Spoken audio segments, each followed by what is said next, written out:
Good morning, Philippines. And yes, I'm favor of the impeachment on Sir Duterte party because she's not working.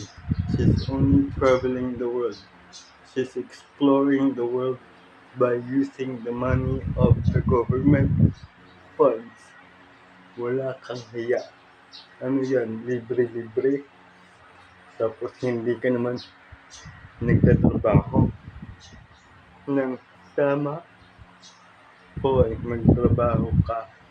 Hindi ka si Ferdinand Magellan na nag-explore ng mundo o si Dora na nag-exploring the world then you're Chucky doll.